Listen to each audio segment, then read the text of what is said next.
रमा ही रेवाला विचारत असते की काय ग अक्षय कुठे आहे, तुला माहीत असेल ना. तेव्हा रेवा म्हणते की मला काय माहिती, मी तर माझ्या पर्सनल कामासाठी बाहेर गेलेली होती. तर रमा म्हणते की मला माहीत आहे तुला अक्षय भेटलाच असेल बाहेर, तू खोटं बोलतेस. पण आता इकडे आयाजी येतात आणि म्हणतात की काय ग रमा, तुला प्रत्येक वेळेला काहीतरी विषय काढून बाव करायची सवय झाली आहे का. आता रेवाला काय माहिती, रेवा तर वेगळ्या कामासाठी बाहेर गेली होती ना, मग तू असं डायरेक्टली कसं काय म्हणू शकते तिला की ती अक्षयला भेटली असेल वगैरे. तेव्हा रमाला खूप वाईट वाटत असतं. रमा म्हणते की अहो आई, मग ती सीमाला जाऊन म्हणते की अहो आई, बघा ना रेवाच्या तोंडावरूनच कळते नक्कीच काहीतरी प्रॉब्लेम झाला, हे कोणत्या तरी संकटात अडकले, यांना एवढा वेळ होणारच नाही घरी यायला. आता सीमा रमाला धीर देत असते. रमा खूप रडायला लागते. तर मग आता आयाजी रेवाला म्हणतात की काय ग रेवा, तू कोणत्या पर्सनल कामासाठी बाहेर गेली होती. मग रेवा म्हणते मी तर माझ्या आईला भेटायला गेली होती जेलमध्ये, पाहिजे तर माझं तुम्ही रजिस्टरवर नावसुद्धा बघू शकतात आणि माझ्याकडे एंट्री पाससुद्धा आहे, ते सुद्धा तुम्ही बघा. आता रेवाकडे एंट्री पास असतो, तो ते आजींना देते. त्याच्यावरती आजचीच तारीख आणि आजचीच दुपारची वेळ दिसलेली असते. हे पाहून तर आजींना विश्वास बसतो आणि मग त्या रमाला दोष देतात. तर इकडे शशिकांत मनातल्या मनात म्हणत असतो की वा रेवा, तू प्लॅन पण असा करतेस ना की तुझ्याकडे प्रत्येक गोष्टीचा पुरावासुद्धा असतोच, खरंच खूप हुशार आहेस तू. आता असं बोलल्यामुळे तुझ्यावर कोणी संशय घेणार नाही. असं म्हटल्याबरोबरच आता रमा खूप रडत असते, कारण तिला अजूनही असंच वाटतंय की नक्कीच अक्षयच्या उशिरा येण्यामागे रेवाचा काहीतरी हात असावा आणि ती सीमाला सुद्धा सांगण्याचा प्रयत्न करत असते. मात्र आयाजी तिला ओरडतात, त्याच्यामध्ये शांत बसते.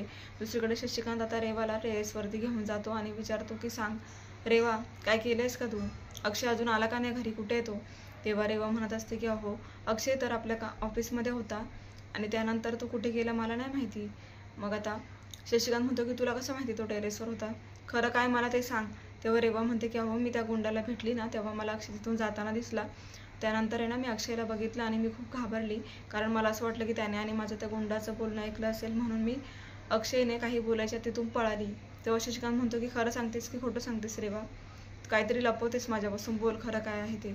तरी रेवा म्हणते की अहो अक्षयने खूप ड्रिंक घेतलं होतं, त्याला नशा चढलेली होती आणि मी त्याचा असं अवतार बघूनच घाबरली आणि मग त्याने मला काही विचारायच्यात मी पळाली आणि तिथून पळून डायरेक्ट घरीच आली. बाकी मला नाही माहिती अक्षय कुठे गेला आणि काय. तेव्हा शशिकांत म्हणतो की खरं बोलतेस का, थांब मी कंपनीमध्ये जाऊन बघतो अक्षय तिथे काय करतो एवढा वेळ. मग रेवा म्हणते की काय करायचं आहे जायची, येईल ना तो घरी, कशाला जात आहे तुम्ही. तरी शशिकांत म्हणतो की नाही, आज मी जाणार आहे त्याला बघणार तो तिथे काय करतोय ते, कारण की तिकडे जर तो पोलिसांना बोलवला तर तुझं आणि त्या गुंडाचं बोलणं त्याने ऐकलं असेल तर तुला भीती नाही वाटत रेवा, आपलं खरं सत्य बाहेर नाही येणार का, थांब मी जाऊन बघतो. असं म्हणून शशिकांत आता कंपनीकडे जायला निघतो. तर दुसरीकडे रमाकांत हे घरामध्ये येतात. तर रमा त्यांना म्हणत असते की बाबा तुम्ही अक्षयला बघितलं का कुठे, तुम्ही बाहेरून आलात ना. तर रमाकांत म्हणतात की नाही. मग आता त्यांच्या हातामध्ये फुलांचा गुच्छ असतो. तर आजी ते बघून म्हणतात की काय रे रमाकांत, तू हे फुलांचा गुच्छ का घेऊन आलायस, काय फुल बाजारात वगैरे गेलेलास का. तेव्हा ते रमाकांत म्हणतात की नाही, पण मला आजपासून मला वेगळ्या आयुष्याला सुरुवात करायची आहे, मी तुम्हाला सांगणारच होतो, पण इतके दिवस बोललो नाही, आज मला तुम्हाला काहीतरी सांगायचं आहे. तेव्हा रमाकांत सांगणार असतात इतक्यातच दरवाजामध्ये पोलीस येतात आणि अक्षय मुकदमचं घर का असं म्हणून आवाज देतात. आता पूर्णाजी, सीमा, रमा यांचे तर चेहरे पाहण्यासारखे होतात. पोलीस घरामध्ये येतात आणि म्हणतात की अक्षय मुकदमचं घर आहे ना हे, तर अक्षय मुकदमचा ॲक्सिडेंट झाला आहे, त्यांना खूप जब्बर मार लागला आहे असं म्हणून सर्वांनाच धक्का बसतो. तर पोलीस म्हणत असतात की हे सर्व तुमच्याच कंपनीच्या बाहेर झाले. तेव्हा रमा खूप रडायला लागते. सीमा तिच्या डोक्यावर हात ठेवत तिला धीर देण्याचा प्रयत्न करत असते की प्लीज घाबरू नको, सगळं काही ठीक होईल. तर तरी रमा रडत असते आणि रमा म्हणते की याला जबाबदार रेवाच आहे, मला पूर्ण खात्री की हे याच्यामध्ये काहीतरी रेवाचा हात असेल, ती मुलगी कोणत्या लायकीची आहे ते मला माहिती आहे. तेव्हा आता हे सर्व बोलत असताना अचानकच रेवा धावतच तिच्या रूममध्ये निघून जाते आणि अभिला उठवत असते आणि म्हणते की अभि, अरे उठ ना, तुला माहिती आहे का काय झालं अक्षयच्या बाबतीत, अक्षयचा ॲक्सिडेंट झाला आहे, अक्षय आपल्या कंपनीच्या टेरेसवरून खाली पडला. आणि रमा तिच्याच मागावरती तिथे येऊन ऐकत असते. आता रमा रेवाला म्हणते की काय ग रेवा, तुला जर माहिती नाही आहे अक्षय कुठे, तर मग तुला ही गोष्ट कशी काय माहिती की अक्षय टेरेसवरून पडला, ते तूच बोललीस ना. रेवा म्हणते की बघ अक्षयचं आणि माझं काही भेटणं बोलणं झालेलं नाही, तू माझ्यावर विनाकारण दोष लावू नकोस. तेव्हा रमा म्हणते की बरं मी माझ्या कानाने आता ऐकलं ना की तू अभि भाऊजींना काय सांगत होतीस की अक्षय टेरेसवरून पडला, सांग तू जबाबदार आहेस ना ह्या गोष्टीला. मग आता तू ही आरती बहिणीला मारलेस हेही मला माहिती झाले आणि ही गोष्ट मी पण अभिला सांगू का आत्ताच्या आत्ता. तेव्हा रमा म्हणते की प्लीज मी काहीच केलेलं नाही, मला याच्यामध्ये अडकवू नको. तेव्हा रमा म्हणते की हे बघ, मला आधीची रमा व्हायला भाग पाडू नकोस. तू दाखवते एक आणि तुझ्या मनामध्ये असते एक. तू किती साधं वागण्याचा प्रयत्न केलास तरीही तुझं मन कसं आहे ते मला माहिती आहे. मी खूप साऱ्या गोष्टी अनुभवल्या रेवा तुझ्या. तेव्हा तिथे एक बॉटल पडलेली असते दारूची, अभिच्या दारूची. ती उचलते, अर्धी फोडते आणि रेवाची एकदम तोंडाजवळ नेते आणि म्हणते की रेवा, जर माझ्या अक्षयला काही झालं ना तर मग तिसरा नंबर तुझा असते, लक्ष ठेव. मी तुला मारून टाकेल. आधीच तू आरती बहिणींना पण मारले आणि माझ्या अक्षयला काहीही कमी जास्त झाला तर बघ. आणि जर ते लवकर बरे होऊन आले ना तर मग आरती बहिणींचा मारेकरी ह्या घरात आहे हे मी सर्वांना सांगणारच आहे आणि तुझा बदला घेणार, अशी धमकी देत असते. तर रेवा तर डोक्याला हात लावते आणि म्हणते की हे काय झाले, आता कसं करू मी. तेव्हा डॉक्टरांचा फोन येतो आणि सर्वजण हॉस्पिटलमध्ये जातात. अक्षयला ॲडमिट केलेलं असतं. अक्षयच्या डोक्याला खूप मार लागला आहे. तेव्हा तो ICUमध्ये असतो. डॉक्टर आता त्यांना बघून म्हणत असतात, सीमा रमाकडे बघून, की तुमचा पेशंट खूप सिरियस आहे, त्याच्या डोक्याला खूप मार लागला आहे. असं म्हटल्याबरोबर रमा अजून खसते आणि खालीच बसते. तेव्हा सीमा तिला धीर देत असते आणि म्हणते की घाबरू नकोस, सर्व काही ठीक होईल, देवावर विश्वास ठेव. तेव्हा आता रमा देवाकडे प्रार्थना करत असते. तर आयाजी उभ्याच असतात आल्यापासून. तेव्हा रमा त्यांना म्हणते की आयाजी, तुम्ही थोडा वेळ बसा ना, तुमची तब्येत बिघडेल, असं उभं राहू नका, किती वेळ उभं राहणार आहात. त्यानंतर आता डॉक्टरने असं म्हटल्यावर डॉक्टर पुन्हा बाहेर येतात आणि म्हणतात की तुमच्या पेशंटला डायबिटीज आहे ना, तुमच्या पेशंटची डायबिटीज, ब्लड शुगर ही खूप कमी झालेली आहे. मला वाटते त्यांनी गोळ्या घेतलेल्या नसतील, त्यामुळे त्यांना डबल रिॲक्शन होत आहे. रमा आता मनातल्या मनात विचार करत असते की असं कसं होऊ शकते, आम्ही तर घरातून बाहेर जाताना याने डायबिटीजच्या गोळ्या घेतल्या होत्या, मग यांचं ब्लड शुगर इतकं कमी कसं काय झाले. आता पुन्हा तिला रेवावर डाऊट येतो. तर प्रेक्षकांनो, अभिला आता जाग येते आणि अभि म्हणत असतो की घरातले सर्वजण कुठे गेले, रेवा तू कुठे आहेस. सर्वांना आवाज येत असतो पण घरात कोणीच नसतं. म्हणून तर रेवाला कॉल करतो आणि म्हणतो की रेवा कुठे आहेस तू. तेव्हा रेवा सांगते की अभि, तुला किती उठवण्याचा प्रयत्न केला पण तुझी दारूची नशा काही उतरत नव्हती. तेव्हा आता अभि म्हणतो की पण झालंय काय, घरातले सगळेजण गेले कुठे. तर रेवा म्हणत असते की घरातले सर्वजण हे हॉस्पिटलमध्ये आलेत, अक्षयचा अपघात झाला, अक्षयला खूप मार लागलाय, अक्षयची कंडिशन ही खूप सिरियस आहे, तो वाचेल की नाही याची सुद्धा गॅरंटी नाही आहे. हे म्हटल्याबरोबर अभिची एका मिनिटात दारू उतरते आणि तो शुद्धीवर येतो आणि खालीच बसून घेतो आणि रडायला लागतो. म्हणतो की हे काय झाले, आता काय करू मी, आणि त्यालाही आता हॉस्पिटलमध्ये जायचं असतं. तर प्रेक्षकांनो, आता हा भाग इथेच संपतो. पुढील भागामध्ये असं बघायला मिळणार आहे,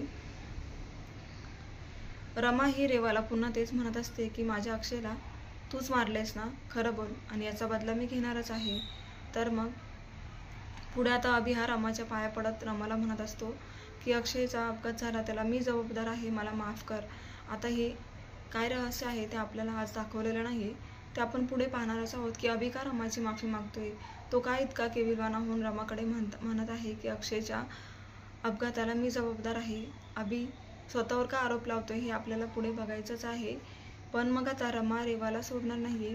रेवाचं भांडं फुटेल का, तेव्हा शशिकांत आता काय प्लॅन करणार आहे हेच आपण बघणार आहोत. तर प्रेक्षकांनो, नवीन असाल तर चॅनलला सबस्क्राईब करा, नोटिफिकेशनसाठी बेल आयकॉनवर क्लिक करा, म्हणजे रोजचे अपडेट्स तुम्हाला वेळेवर पाहायला मिळतील.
तर मग प्रेक्षकांनो, रेवाने अभिला असं अचानक आता हॉस्पिटलमध्ये गेल्यावरती रेवा बघते की आजूबाजूला कोणीच नसतं आणि मग आता ती विचार करत असते की आता काय करू अक्षयला, तर माझे सर्व गुन्हे लक्षात आले, आता अक्षयला जिवंत ठेवून नाही चालणार, म्हणून तिकडे तिकडे बघते आणि अक्षयच्या रूममध्ये घुसते.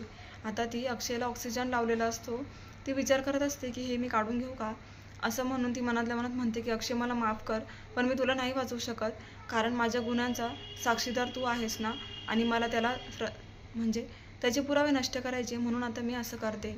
म्हणून ती आता अक्षयच्या नाकावर ऑक्सिजन लावलेला ती काढून घेते आणि बाजूला फेकून देते. आणि तिथे कोणीच नसल्यामुळे अक्षय त्याला श्वास घ्यायला खूप त्रास होतो. तो आता आवाज काढण्याचा प्रयत्न करत असतो, मात्र त्याची कंडिशन इतकी खराब असते की त्याचा आवाजसुद्धा बाहेर येत नसतो.